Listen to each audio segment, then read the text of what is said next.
आज के इस विश्लेषण में हम एक ऐसी प्राचीन पहेली को सुलझाने वाले हैं जो सच में हमारे सोचने के तरीके और बुद्धिमत्ता की असली परिभाषा को चुनौती देती है।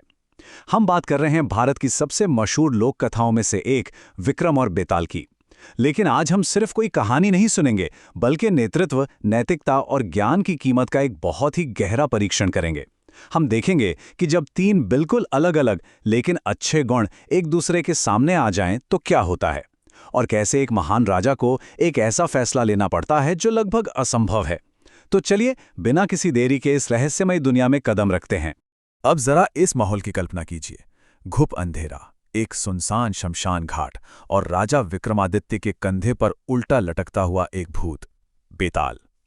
बेताल की यह शर्त सिर्फ एक मामूली चेतावनी नहीं है, बल्कि एक बहुत ही खतरनाक मनोवैज्ञानिक जाल है। शर्त क्या है? अगर जवाब पता होने के बावजूद राजा ने चुप्पी साधी तो उनका सिर फट जाएगा, मृत्यु पक्की है।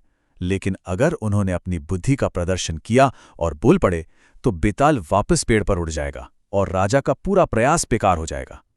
मतलब राजा विक्रम बुरी तरह फंस चुके हैं। तो आइए देखते हैं कि इस बार बेताल कौन सी कहानी और कौन सी उलझा देने वाली पहेली लेकर आया है। बेताल की कहानी शुरू होती है एक बहुत ही आम लेकिन मुश्किल दुविधा से। एक नगर में एक बहुत ही अमीर व्यापारी रहता है। उसने अपनी पूरी जिंदगी की मेहनत से एक बेहद अनमोल हीरा हासिल किया है। अब दिक्कत यह है कि उसके 3 बेटे हैं और वो इस बेशकीमती हीरे को सिर्फ उसी को देना चाहता है जो सबसे ज्यादा बुद्धिमान और योग्य हो। अब आप ही बताइए, असली काबिलियत को आखिर नापा कैसे जाए? कोई मीटर तो होता नहीं। इसीलिए व्यापारी अपने तीनों बेटों से कहता है कि वे खुद को साबित करें और दिखाएं कि वे इस हीरे के सच्चे हकदार क्यों हैं।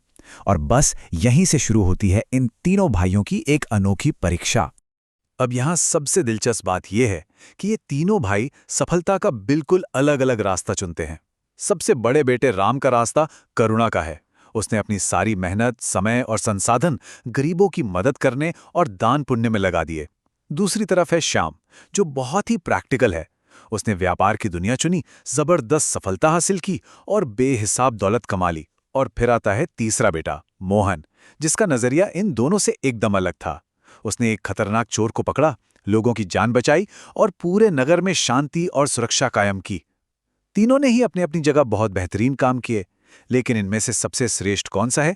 चलिए इसे थोड़ा और गहराई से समझते हैं।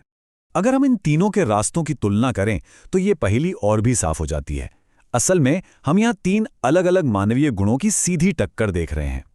राम का काम करुणा और दान का प्रतीक है, जो समाज के सबसे कमजोर वर्ग का सहारा बनता है। श्याम का काम समृद्धि को दिखाता है, जो किसी भी समाज के आर्थिक विकास का इंजन होती है। और मोहन, उसका काम सुरक्षा का प्रतिनिधित्व करता है। अब जरा इन तीनों को एक साथ रखकर देखिए, चुनाव कितना मुश्किल हो जाता है ना।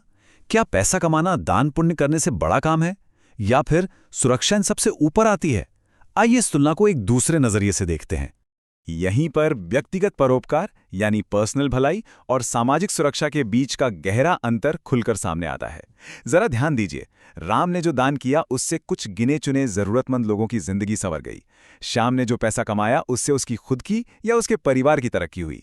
लेकिन अगर समाज में शांति और सुरक्षा ही नहीं बचेगी तो क्या कोई सुरक्षित रहकर दान कर पाएगा या बिना डरे अपना बिजनेस चला पाएगा? बिल्कुल नहीं।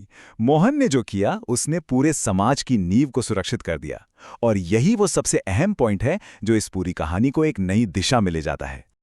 और बस यहीं बेताल अपनी कहानी रोक देता है और राजा विक्रम से सीधा सवाल दागता है, हे राजन, अब तुम ही बताओ, इन तीनों में से उस बेशकीमती हीरे का असली हकदार कौन है? ये सिर्फ किसी पुरानी कहानी का सवाल नहीं है दोस्तों, ये एक ऐसा सवाल है जो आज की दुनिया में भी उतना ही मायने रखता है। एक अच्छे समाज में हम किसे सबसे ऊपर रखेंगे? एक दानी को, एक सफल बिजनेसमैन को, या फिर एक रक्षक को? यहां थोड़ा रुककर सोचने की जरूरत है। राजा विक्रमादित्य, जिनका न्याय पूरे संसार में मशहूर था, वो भला इस उलझन का क्या जवाब देंगे? राजा विक्रमादित्य का जवाब एकदम क्रिस्टल क्लियर था। उनका तर्क था कि दान करना और धन कमाना बेशक बहुत ही शानदार काम है, लेकिन लोगों की रक्षा करना इन सब में सबसे बड़ा कार्य है। और राजा का लॉजिक बहुत ही सॉलिड है। बिना लॉ एंड ऑर्डर और सुरक्षा के समाज में कोई भी तरक्की मुमकिन ही नहीं है। सुरक्षा ही वो बुनियादी ढांचा है, वो फाउंडेशन है जिस पर बाकी सारी अच्छाइयां टिकती हैं। इसलिए पूरे समाज को सुरक्षित करने वाला मोहन ही उस अनमोल हीरे का 100% सच्चा हकदार है। राजा ने अपनी जबरदस्त समझदारी से इस मुश्किल पहेली को चुटकियों में सुलझा दिया। लेकिन कहानी में असली ट्विस्ट तो अब आता है। याद है शुरुआत में हमने जिस मनोवैज्ञानिक जाल की बात की थी, वो यहीं पर कस जाता है। राजा विक्रम का जवाब बिल्कुल सही था, लेकिन बेताल की वो खतरनाक शर्त, अगर तुमने उत्तर दिया तो मैं उड़ जाऊंगा। सही जवाब देते ही राजा की चुप्पी टूट गई और उनकी यही बुद्धिमानी उनके लिए सबसे बड़ी हार बन गई। बेताल जोर से हंसता है और राजा के कंधे से उड़कर वापस उसी पेड़ पर जाकर लटक जाता है। राजा विक्रम को अपना पूरा सफर फिर से जीरो से शुरू करना पड़ता है। ये कितनी बड़ी विडंबना है ना, कि सही होना ही उनके मिशन को फेल कर देता है। तो अंत में ये पूरी कथा हमें एक बहुत ही गहरे दार्शनिक सवाल के साथ छोड़ जाती है। राजा विक्रमादित्य के पास सही ज्ञान था, सही न्याय करने की क्षमता थी, लेकिन उस सच को बोलने की कीमत उन्हें अपना लक्ष्य खोकर चुकानी पड़ी। ये हमें सोचने पर मजबूर कर देता है कि क्या सच्चाई और ज्ञान के रास्ते पर चलने के लिए हमेशा एक भारी कीमत देनी पड़ती है?